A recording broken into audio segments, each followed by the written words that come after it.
Welcome, Dr. Berglöf. We would like to know from you, the report has talked about hinterland development, but in these hinterland, the market is absent. So is it viable to put up manufacturing units in the remote areas where the market is absolutely absent? Yes, you can say today that these parts of India are not as well developed. They're not as participating as effectively in global value chains.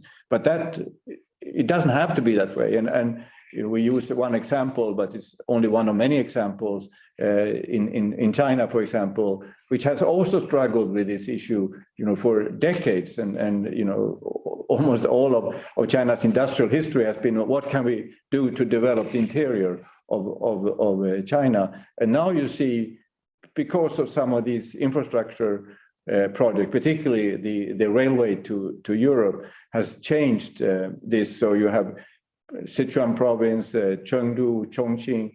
These are places that have grown to become very active participants in global value chains and also attracted a lot of high-tech industry. But this is not unique to India. It's something that we can see in many other countries where infrastructure has connected parts of the country.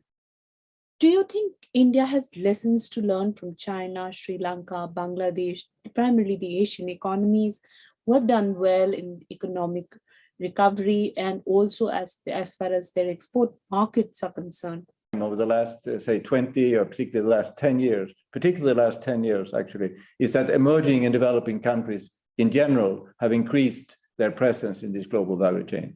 And that has a little bit to do with what's happened to these global value chains. They've become increasingly fragmented. So it's been easier for countries to come into these global value chains. You don't have to produce a whole car any longer. You can produce just a small component and you can join, and then you can expand from that. And so clearly, when we look at India's engagement in global value chains, it has increased, but it hasn't increased as dynamically as many other emerging and developing countries have. And China and India's engagement has been more about total exports and not only global value chain related export. I think so Bangladesh is a good example. It has managed to develop its textile and garment industry, move up closer to the final product and has in that way expanded very rapidly and today it's very dominant in terms of Bangladesh's export. This trend towards more participation from emerging and developing countries in the global value chains will continue.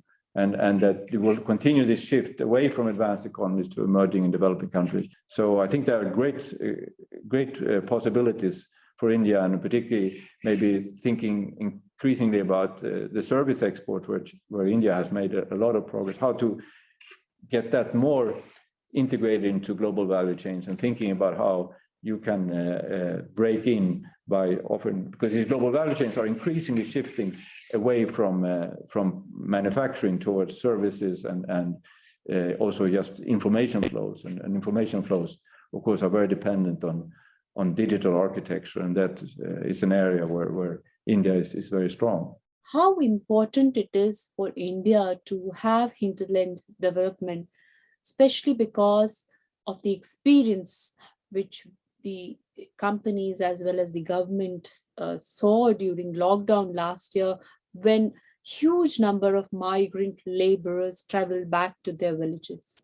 Obviously, it's a huge issue for India and something that became, like so many other things, became very visible in when COVID hit us, and it's not only in India that we have seen issues when being clearer, a lot of inequalities around the world, a lot of weaknesses in healthcare systems and so on. So this is just one example of us learning from this pandemic.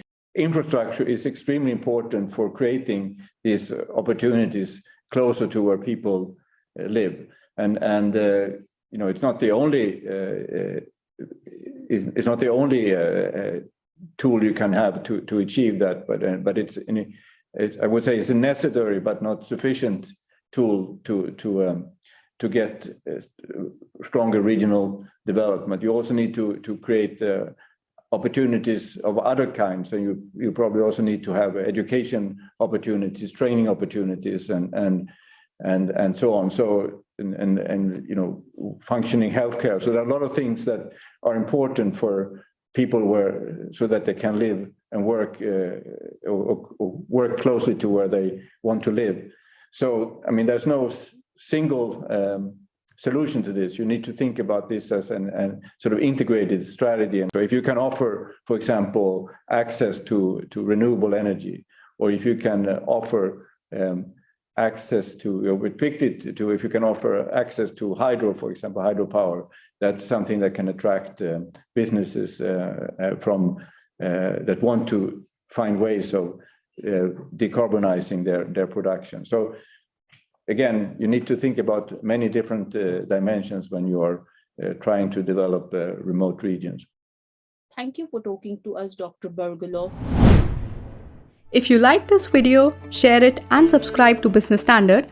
For more news, views and insights, log on to www.business-standard.com. Do also follow us on YouTube, Twitter, Facebook, Instagram, Telegram and LinkedIn.